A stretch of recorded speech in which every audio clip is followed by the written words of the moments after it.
Assalamualaikum warahmatullahi wabarakatuh. Sebelumnya perkenalkan, nama saya Irsa Nurhalisa, NIM 23 dari Kebidanan S1 semester 6. Pada kesempatan kali ini saya akan membuat video pendidikan kesehatan mengenai tanda bahaya bayi baru lahir. Langsung saja ke video prakteknya. 3. Assalamualaikum Ibu. Waalaikumsalam, Dok. Sebelumnya perkenalkan, nama saya Irsa. Kebetulan saya yang sedang berjaga pada malam hari ini.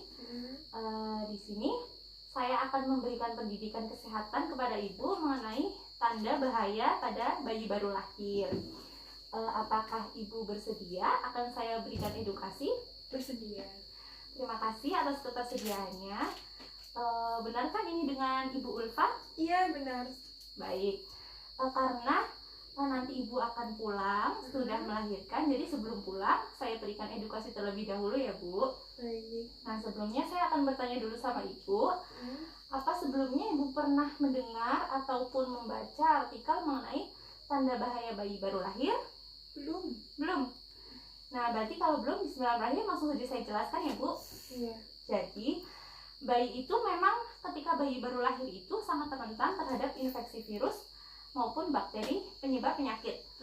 Jadi kita sebagai orang tua sangat-sangat penting untuk mengetahui apa saja itu tanda bahaya pada bayi baru lahir. Nah, yang pertama itu ketika bayinya itu tidak mau menyusu atau kesulitan, kemudian merasa malas untuk menyusu. Biasanya hal tersebut itu bisa disebabkan karena adanya kelainan pada bayi, terutama pada bagian mulut. Biasanya itu karena bayinya mengalami bibir sumbing. Bibir sumbing itu ada dua. Yang pertama celah di bibirnya saja, yang kedua itu ada yang namanya labiopalatos-kisis ataupun langit-langitnya juga terdapat celah seperti itu. Nah, selain hal tersebut, kesulitan menyusui itu juga biasanya disebabkan karena adanya infeksi pada bayi ataupun namanya sepsis. Nah, yang kedua biasanya itu bayinya itu mengalami kejang. Jika bayi mengalami kejang, itu biasanya disebabkan karena adanya infeksi. Biasanya itu namanya infeksi tetanus neonatorum ataupun itu salah satu contohnya. Dan juga bisa disebabkan karena adanya gangguan pada sistem persyarafan pada bayi seperti itu.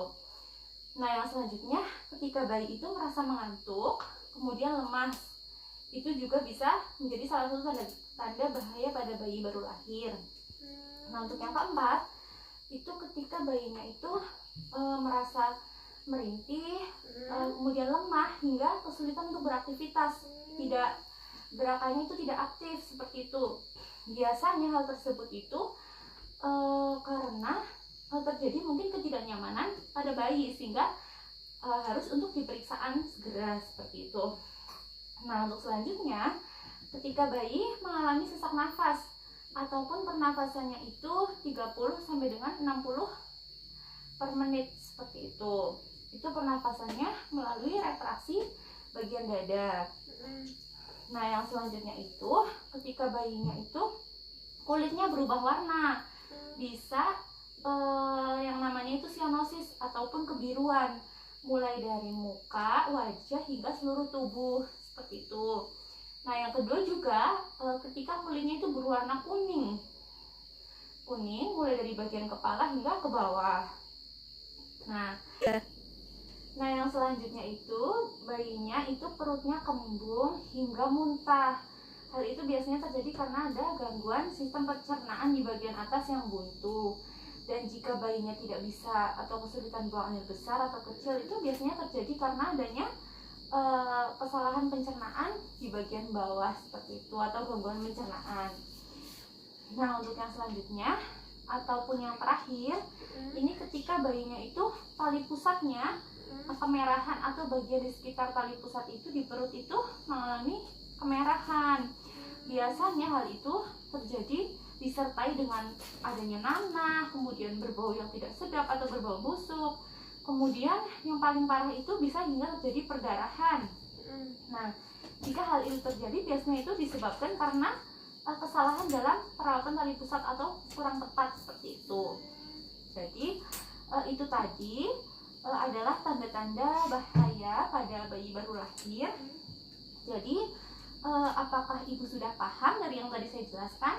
Alhamdulillah sudah. Alhamdulillah ya Bu ya. Nah, kemudian apakah ada yang ingin ditanyakan lagi kepada saya? Sepertinya belum ada. Belum ada ya, sudah paham semua ya Bu? Sudah. Jadi kalau tidak ada, boleh saya bertanya sedikit sama Ibu?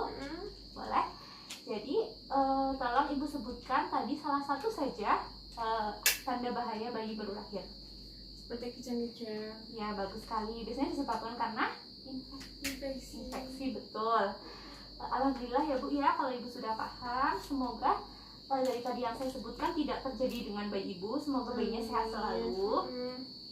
Ibu juga nanti sehat setelah di rumah, sehat semuanya ya Bu ya, dapat beraktivitas lancar. Alhamdulillah ya Bu Alamin, sudah selesai edukasi dari saya. Mohon maaf ya Bu bila terdapat kekurangan dari saya. Ya tidak apa-apa. Ya, semoga Ibu sehat selalu dan bayinya sehat selalu. Saya akhiri, billahi taufiq wal hidayah. Wassalamualaikum warahmatullahi wabarakatuh. Waalaikumsalam warahmatullahi wabarakatuh.